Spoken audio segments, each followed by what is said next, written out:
Rai Panci sibuk bawa wajan gosip kemana-mana, Tifa sibuk main drama ala influencer gagal, dan Rismon, bro, muka lu tuh udah kayak celana dalam yang seminggu gak ganti, kusut dan bau busuk, job di TV sepi, jual buku sepi, tinggal satu yang rame, kasus di Polda jalan terus.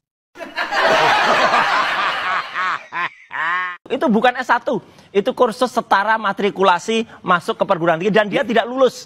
Loh, ya? kok nggak lulus? Ada ijazahnya kok. Loh, ijazahnya mana? Nggak ada. Loh, udah ditunjukin oleh Mas Gibran. Tidak. Mas Gibran tunjukin ijazahnya dari Singapura dan dari Australia. Lengkap semua. Ijazah dari Singapura itu ada. MBIS. Inilah akibat dari kekurangan fungsi otak yang positif, berkurangnya daya ingat, akibat dari mengkonsumsi konten-konten digital yang pendek dan berlebihan, yang pasti memiliki literasi yang gagal, tidak mau mencari tahu, menelan segala informasi, tanpa mencari tahu sumber, dan tidak mencari tahu kebenarannya. Orang-orang seperti ini mudah diadu domba. Orang-orang seperti ini mudah diprovokasi. Kalau diajak berdebat, statement dan narasinya itu berasal dari asumsi, bukan dari bukti. Fix pembusukan otak. Pembusukan otak yang dilakukan dengan secara sengaja dan sadar. Boleh dibuka? Salah sisi jadi model. Malah aku ini nggak boleh dipoto. Ini dia, Mas. Boleh. Semakin kesini, semakin kita menyadari bahwa sebenarnya yang membenci Jokowi dan menargetkan Jokowi bukan hanya Rui Suryo, Rismon, dan Dr. Tifa, dokter palsu atau kebenaran saya tidak tahu. Dan juga teman-teman, bukan hanya mereka. Kelihatan bahwa ketika media-media TV nasional atau podcaster-podcaster memberi tempat bagi mereka untuk berbicara seenaknya, mereka adalah bagian dari kelompok Rui Suryo dan kawan-kawan.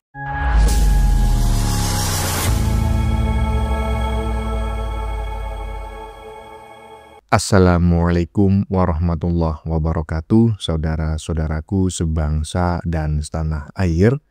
Dimanapun kalian berada, semoga kalian selalu dalam kondisi sehat walafiat ya. Berjumpa lagi dengan saya di Gaspol Update. Kami bukanlah buzzer pihak manapun. Kami hanya menyajikan keputusan ada di tangan Anda. Teman-teman, ini ada video yang menurut saya cukup menarik, yakni tentang kabar yang datang dari si Rai Panci. Katanya nih ya, dengar-dengar si Rai Panci ini sudah dipenjara, udah pakai rompi oren. Benarkah demikian? Ya saya tidak tahu teman-teman ya. Semoga saja informasi itu benar. Dan yang bikin lucu ya kan, Gibran yang diharap-harapkan masuk penjara. Nggak taunya si maling Panci yang justru diciduk oleh aparat dan akhirnya masuk penjara. Ngomong-ngomong, si Dokter Mangkrak dan Rismon kapan? Apakah mereka hanya menunggu giliran saja? Nah, bagaimanakah videonya dan bagaimanakah respon netizen? Mari kita tonton bersama, kemudian mari kita komentari bersama di bagian akhir video. Ini dia.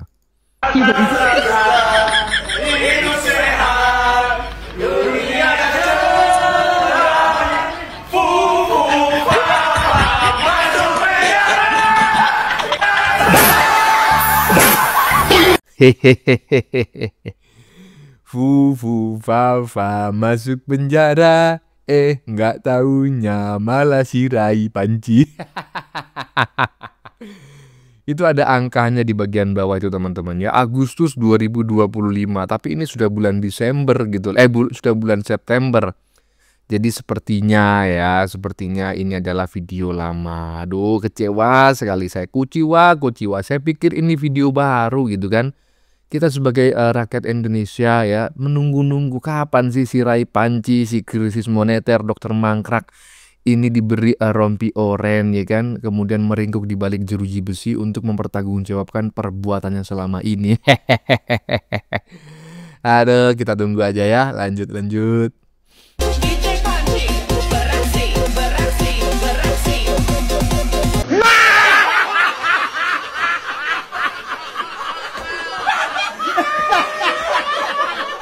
Rai Panci, Tifa, Rismon, kalian bertiga itu kalau nongol bareng udah kayak grup lawa pasar malam. Bedanya, penonton gak ketawa, malah pindah channel. Isu ijazah palsu? Buset, itu udah kayak bangkai tikus di selokan. Baunya nyegrak, bikin mual, tapi kalian masih tega-teganya ngotot nyodorin ke publik. Orang-orang udah enek, bahkan tukang parkir depan studio TV aja bilang, "Bang, udah jijik bang, cari gosip baru deh." Job di TV sepi, jual buku sepi, tinggal satu yang rame, kasus di Polda jalan terus.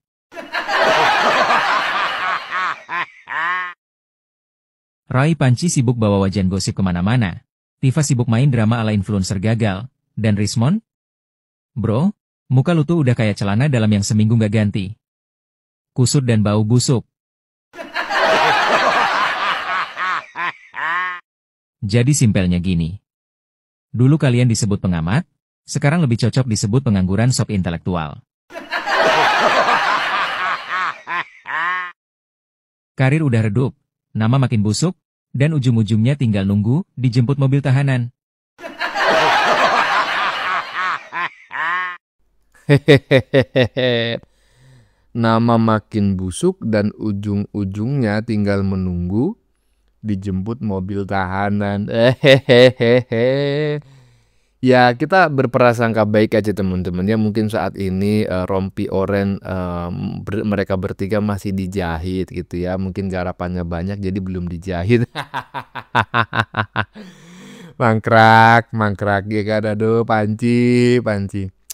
Ya kita tunggu aja ya perkembangannya bagaimana, kapankah mereka akan berseragam oren dan meringkuk di balik jeruji besi. Udah nggak sabar ini masyarakat Indonesia.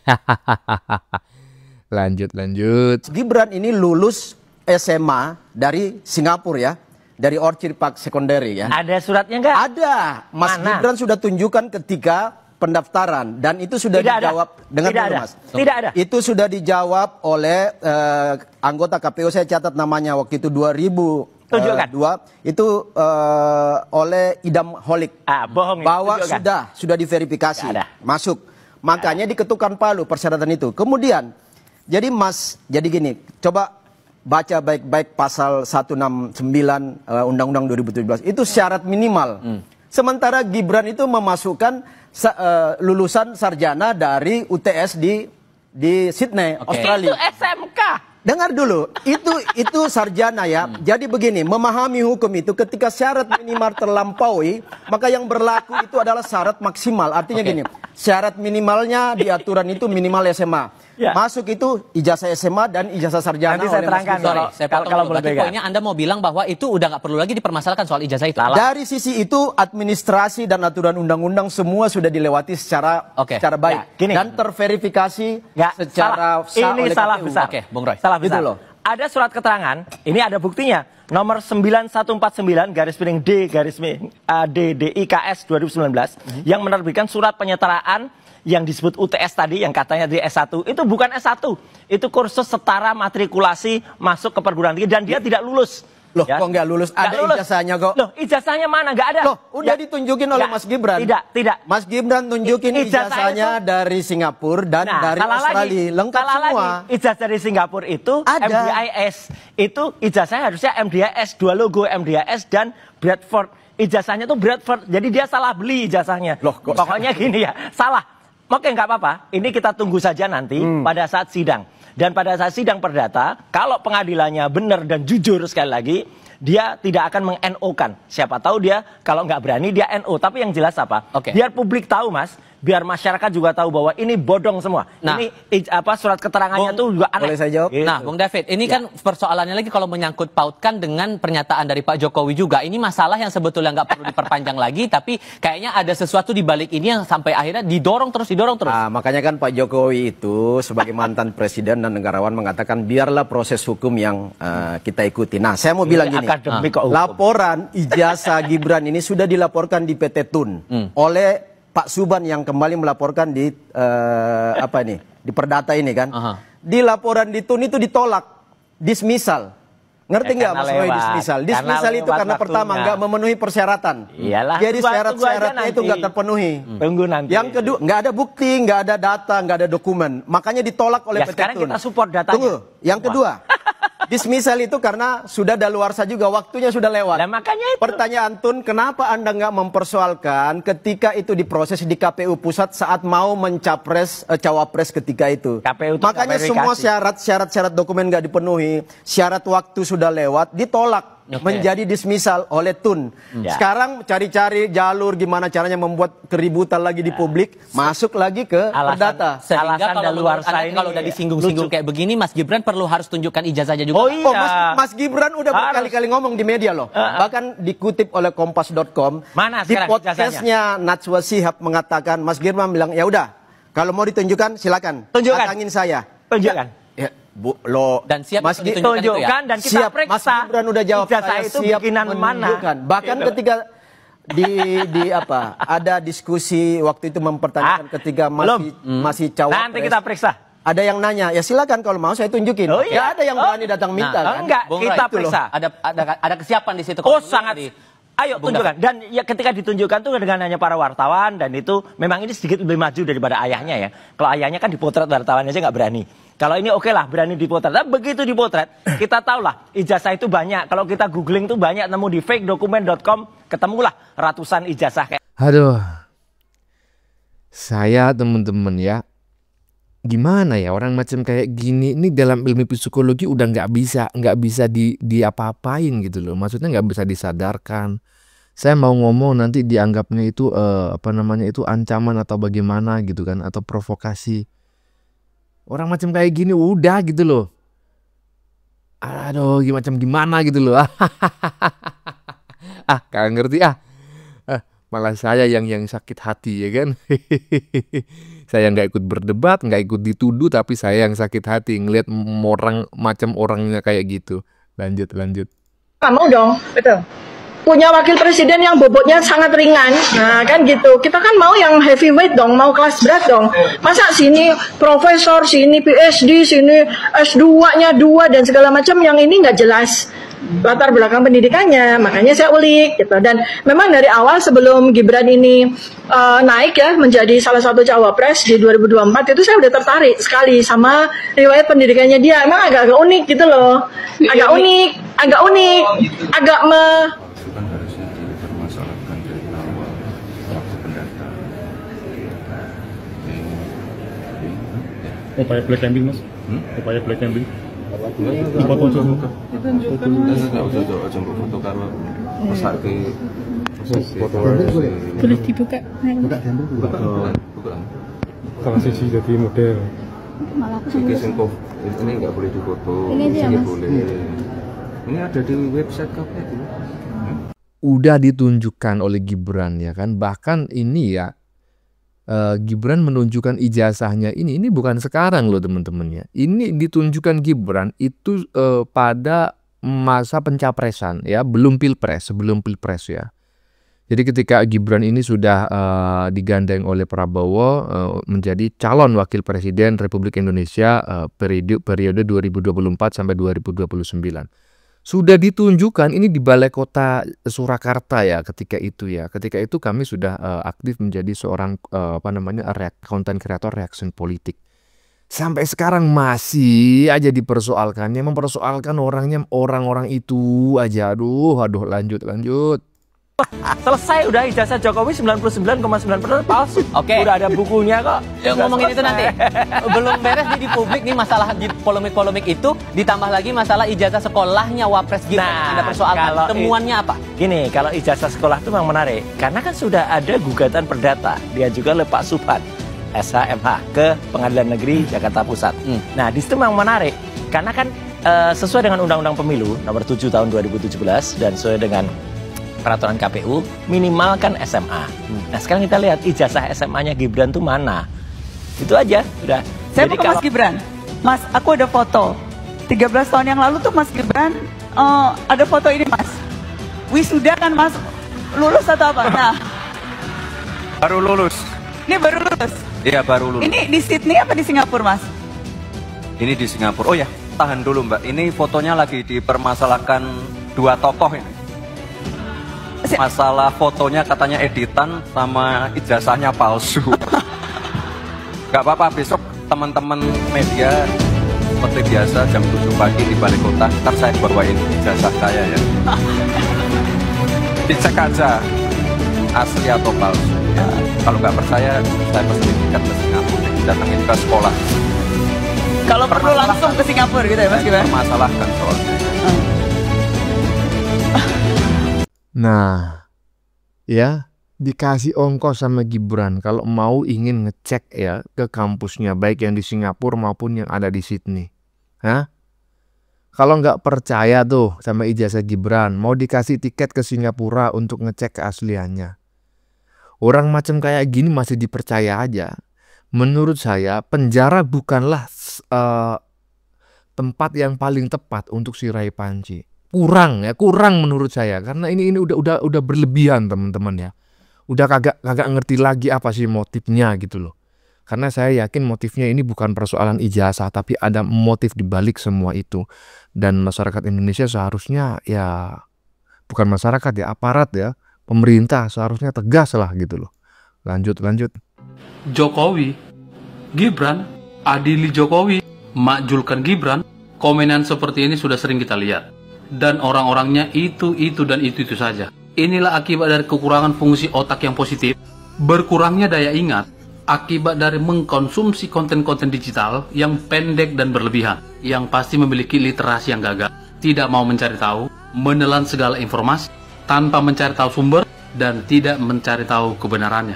Orang-orang seperti ini mudah diadu domba, orang-orang seperti ini mudah diprovokasi.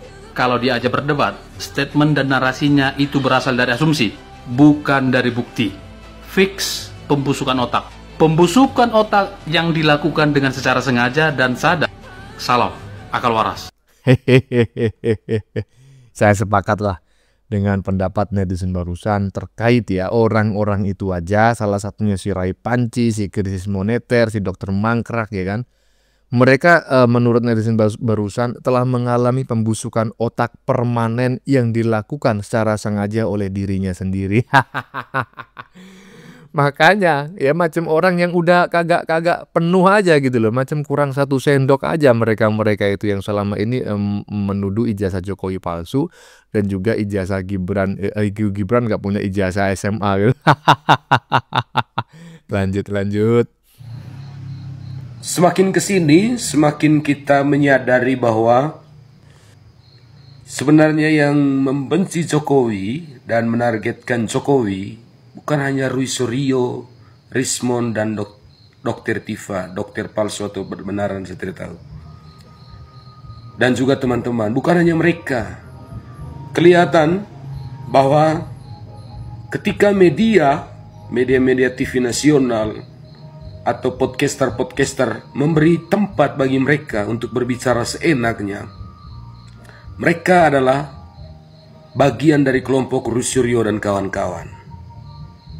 Ya, jadi saya sepakat ya bahwa sebetulnya ada pihak yang bermain ya, dan tentu pihak ini tidak dengan tangan kosong, melainkan mereka juga membawa anggaran gitu ya, sampai-sampai tidak hanya si maling Panci aja yang sepertinya itu menyerang Pak Jokowi, tetapi ada pihak-pihak tertentu dalam hal ini ya, media ya, yang semacam memberikan karpet merah gitu ya kepada mereka ini untuk terus ya menyuarakan cacian, makian, fitnahan terhadap Pak Jokowi dan keluarganya termasuk Gibran. Nah ini menurut saya pemerintah ini nggak boleh tinggal diam gitu loh ya, walaupun ya sekali lagi media itu memang diberi diberi keleluasaan untuk menerima advertorial begitu ya. Tapi menurut saya kalau advertorial itu isinya memfitnah, mencaci, memaki orang lain, itu kan sama dengan melanggar hukum ya.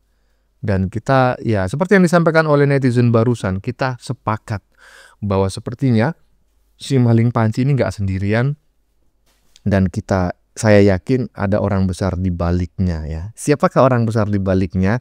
Kemarin udah kami ungkap ya dalam konten-konten sebelumnya.